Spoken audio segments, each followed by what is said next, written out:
Hello friends, welcome to my channel. ఎలా ఉన్నారండి? బాగున్నారా? నేనైతే చాలా బాగున్నాను. మీరు కూడా బాగున్నారు అనుకుంటున్నాను. ఇంకా బాగుండాలని మనస్ఫూర్తిగా కోరుకుంటున్నాను. ఈరోజు వచ్చేసరికి మన వీడియో ఏంటంటే థర్స్డే రోజు వ్లాగ్ అండి. అసలు వ్లాగ్స్ ఇంతవరకు పెట్టట్లేదు, ఒక వారం రోజుల నుంచి కుదరట్లేదండి. మా పాపకి ఫీవర్ వచ్చేసరికి కుదరట్లేదనమాట. అందుకని చెప్పి థర్స్డే రోజు వ్లాగ్ చేశాను. థర్స్డే రోజు నేను ఏమేమి పనులు చేశాను, అలాగే నేను ఆ రోజు ఏమేమి మసాలా ప్యాకింగ్ చేశాను ఈ వీడియోలో మీకు చూపిస్తాను. ఈలోపు ఎవరైతే మన ఛానల్ని ఇంతవరకు సబ్స్క్రైబ్ చేయలేదో సబ్స్క్రైబ్ చేయండి. అలాగే వీడియో నచ్చినట్టయితే ఒక చిన్న లైక్ చేయండి. మీరు లైక్ చేస్తేనే ఈ వీడియో అనేది చాలా వరకు రీచ్ అవుతుంది. అలాగే వీడియోని స్కిప్ చేయకుండా ఎండ్ వరకు చూడండి. అలాగే మన ఛానల్లో వచ్చేసరికి తాలింపు మిక్సింగ్ ఎలా చేయాలి, ప్యాకింగ్ ఎలా చేయాలో వీడియో పెట్టాను.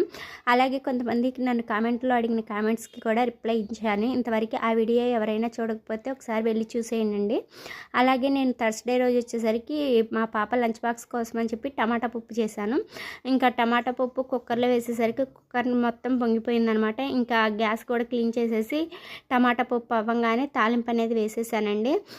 మార్నింగ్ ఒక 10 నిమిషాలు లేట్గా లేసేసరికి ఇంకేం చేయాలో అర్థం కాక అప్పటికప్పుడు టమాటా పప్పు చేద్దామని చెప్పి చేసేసాను. ఇంకా టమాటా పప్పు అవన్నీ వేసిన తర్వాత బియ్యం అవన్నీ కడిగేసేసి మా పాప లంచ్ బాక్స్ అనేది ప్రిపేర్ చేశానండి. ఇంకా టమాటా పప్పులో వచ్చేసరికి మా పాపకు వడియాలు అవి కూడా కంపల్సరీ కాబట్టి ఆ హడావిడిలో కూడా వడియాలు అనేవి వేయించి పెట్టేశాను అనమాట. ఇక్కడ టమాటా పప్పు అనేది ఉడికిపోయింది కదండి. ఇంకా సాల్ట్ వేసేసి తాలింపు అనేది వేసేసాను. తాలింపు వేసేసి పక్కన పెట్టేసాను. ఫ్యాన్ కింద పెట్టేస్తే ఒక అరగంటకి మనం లంచ్ బాక్స్ పెట్టే టైంకి చల్లారిపోయిద్దని చెప్పేసి తాలింపు వేసేసి ఫ్యాన్ కింద పెట్టేశాను. అలాగే లంచ్ బాక్స్లోకి అన్నం కోసం అని చెప్పి బియ్యం అవి కూడా కడిగేసి పక్కన పెట్టేశానండి. మార్నింగ్ లెగవటంతోనే ఫ్రెష్ అయిపోయి వచ్చేసేసి ఫ్రెష్ అయ్యి మిగతా వంట పని అనేది మొదలు పెట్టేస్తానమాట. ఇంకా పప్పు కంప్లీట్ చేసిన తర్వాత ముందు కర్రీ చేసిన తర్వాత అన్నం కోసం అని చెప్పేసి చూస్తానమాట. బియ్యం మాత్రం కడిగి పెట్టేస్తాను. కర్రీ అయిపోయిన తర్వాత అన్నం అనేది వండేస్తాను. ఇక్కడ బియ్యం కడిగి పెట్టేసేసిన తర్వాత ఒక అరగంట తర్వాత అన్నం అనేది పెట్టేస్తున్నాను.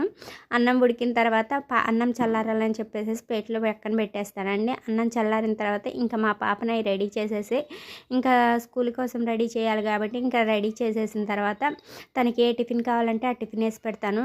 థర్స్డే రోజు వచ్చేసరికి దోశ కావాలంటే దోశ చేశానండి. ఇక్కడ నేను అన్నం ఉడికిందా లేదా తెలుసుకోవడానికి గిన్నె పక్కన వాటర్తో అంటిస్తాను అనమాట. అలా అంటించినప్పుడు మనకి అన్నం ఉడికిందా లేదా తెలిసిద్ది. ఇక్కడ మా పాప దోశ అడిగిందని దోశ వేసి ఇచ్చేసాను. అలాగే లంచ్ బాక్స్ అనేది పెట్టేశాను. ఇక్కడ లంచ్ బాక్స్లోకి టమాటా పప్పు పెరుగన్నం కలిపేశాను. అలాగే కొన్ని మాత్రమే వడియాలు పెట్టానండి తను వద్దనేసరికి. ఇంకా మా పాపని దించేసి వచ్చి రెస్ట్ తీసుకొని కొంచెంసేపు సరికి ఏమేమి కావాలో వాటి వరకు పోసుకున్నాను అనమాట.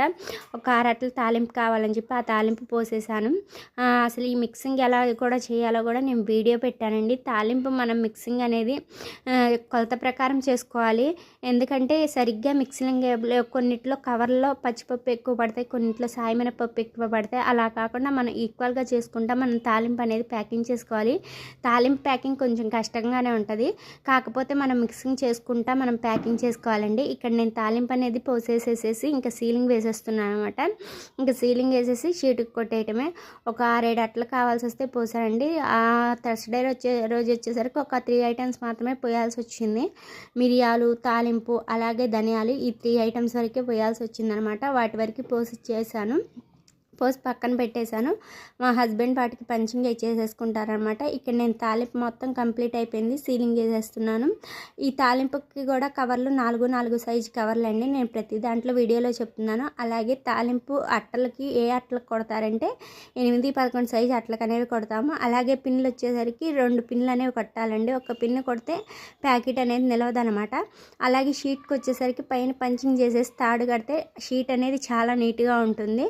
ఇక్కడ నేను తాలింపు ప్యాకింగ్ చేశానండి. తాలింపు కూడా రేట్ ఎంత పడుతుంది కూడా ఇవన్నీ కలిపి వీడియో చేశాను. తర్వాత తాలింపు ఇటు అయిపోయిన తర్వాత మిరియాలు కావాలంటే ఒక 10 అట్ల మిరియాలు పోసానండి. వారంలో మిరియాలు వచ్చేసరికి ఒక 2 సార్లు 3 సార్లు మిరియాల వారం మొత్తం మీద ఒక 25 అట్లా అలా పోయాల్సి వస్తుందండి. ఎక్కువ సేల్ అవ్వవు మిరియాలు, ఎందుకంటే మిరియాలు వచ్చేసరికి శ్రీరామనవమి అప్పుడే ఎక్కువ సేల్ అవుతాయి.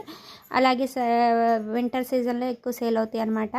అప్పుడైనా సరే మరి వారానికి వచ్చేసరికి ఒక 40 అట్లా అలా సేల్ అవుతాయి, అంతకన్నా ఎక్కువ సేల్ అవ్వవు. మిరియాలు సేల్ ఎక్కువ ఉండాలంటే శ్రీరామనవమి వారం రోజుల్లోనండి మిరియాలు సేల్ ఉండేది. మిగతా అన్ని రోజులు తక్కువగానే ఉంటుందన్నమాట. మిరియాలు వచ్చేసరికి కేజీ కూడా ఇప్పుడు 450 దాకా ఉంది. అంటే వీటిల్లో కూడా డిఫరెంట్ డిఫరెంట్ టైప్స్ ఉంటాయి అనమాట. సన్న మిరియాలు, లావు మిరియాలు ఇలా డిఫరెంట్గా ఉంటాయి మిరియాలు వచ్చేసరికి. మేమైతే 450 పెట్టి మంచి క్వాలిటీయే తెస్తామండి. ఎందుకంటే మనకి సరుకు త్వరగా సేల్ అయితే లాభం అనేది వస్తుంది కదా, అందుకే సరుకు అనేది క్వాలిటీ తెచ్చుకోవాలి. అలాగే క్వాంటిటీ మనం చూసుకొని ప్యాకింగ్ చేసుకోవాలండి. మనకి సేల్ అవ్వాలి, అలాగే మనకి అమౌంట్ అనేది లాభం రావాలి కాబట్టి మనం చూసుకొని ప్యాకింగ్ చేసుకోవాలన్నమాట. ఇక్కడ నేను మిరియాలు ప్యాకెట్లో పోసేసాను. ఇక్కడ సీలింగ్ వేసేస్తున్నాను. ఒక 10 అట్లు కావాల్సి వస్తే పోస్తున్నాను. ఆ 10 అట్లు ఒక 2 రోజులు అలా పట్టిద్ది అనమాట సేల్ అవ్వటానికి.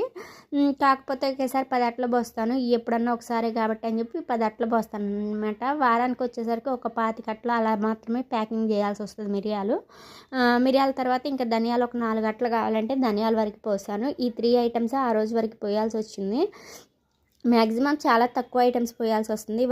రోజు మొత్తం మీద ఒక 4 రకాలు 5 రకాలు, మరీ బేరం ఉంటే ఒక 6-7 రకాలు అనమాట పోయాల్సి వస్తుంది. అంతకుమించి ఎక్కువ పోయాల్సిన అవసరం రావట్లా. ఇదివరకైతే చాలా ప్యాకింగ్ అనేది చాలా ఉండేది, పని అనేది అసలు తీరేది కాదనమాట. అలాంటిది ఇప్పుడు అసలు బేరం అనేది చాలా తక్కువ ఉంది, చాలా ఖాళీగా ఉంటున్నాను అనమాట. ఇక్కడ నేను మిరియాలు అనేది ప్యాకింగ్ అయిపోయింది, ఇంకా ధనియాలు ప్యాకింగ్ చేస్తున్నాను. ధనియాలు ఒక 4 గంటలు పోయమంటే పోస్తున్నానండి. ధనియాలు వచ్చేసరికి కేజీ 130 దాకా పడుతుంది అనమాట. ఇక్కడ ధనియాలు వచ్చేసరికి కూడా వారం మొత్తం మీద ఒక 15-16 అట్లు అనేవి సేల్ అవుతూ ఉంటాయి. ఇంకా నేను ఇక్కడ 4 అట్లు కావాలంటే పోస్తున్నాను. 4 సైజులు కవర్లో పోస్తామండి ధనియాలు. షీట్ కూడా ఇందాక మనం తాలింపుకి ఏ షీట్ అయితే వాడామో ఆ షీటే వాడతామన్నమాట. ఇలా మొత్తం ప్యాకింగ్ చేసిన తర్వాత మా పాపకి ఫీవర్ తగ్గినాక ఫ్రెంచ్ ఫ్రైస్ అడిగిందని చెప్పి ఫ్రెంచ్ ఫ్రైస్ చేసి పెట్టాను. అలాగే టమాటా కెచప్ కూడా తెచ్చుకుంటే ఇంకా తనకి ఇష్టమని చెప్పేసి ఇంకా ఫ్రెంచ్ ఫ్రైస్ అనేది చేసి పెట్టాను అనమాట. వారం రోజులు ఫీవర్ బాగుండేసరికి ఇంకా తనకు తినాలనిపించిందని చెప్పి చేశాను. తగ్గిన తర్వాత జ్వరం ఉన్నప్పుడే అడిగింది, కాకపోతే ఏంటంటే అండి అప్పుడు పెట్టకూడదని చెప్పేసి ఇంకా తర్వాత సాయంత్రం తగ్గిన తర్వాత ఈ చేసి పెట్టాను అనమాట. తగ్గిన తర్వాత కానీ ఎక్కువ తినలేకపోయింది, ఫీవర్ అప్పుడే కాబట్టి తగ్గింది. ఇంకా చాలా తక్కువ తింది, కొంచెం తిని వదిలేసింది అనమాట. ఇంకా తనకి ఇష్టమని చెప్పి చేశాను. చూసారు కదండి, ఇదే నా థర్స్డే రోజు బ్లాగ్ అనమాట. మీకు నచ్చితే మాత్రం ఒక చిన్న లైక్ చేయండి. అలాగే వీడియో ఇంతవరకు మన ఛానల్ ఎవరైతే సబ్స్క్రైబ్ చేయలేదో సబ్స్క్రైబ్ చేయండి. అలాగే మీకు మేము చేసే మసాలా వ్యాపారంలో ఏదైనా డౌట్స్ ఉంటే కంపల్సరీ కామెంట్స్లో అడగచ్చు. నేను కంపల్సరీ వీడియోస్లో కానీ లేకపోతే కామెంట్లో కానీ రిప్లై ఇస్తానండి.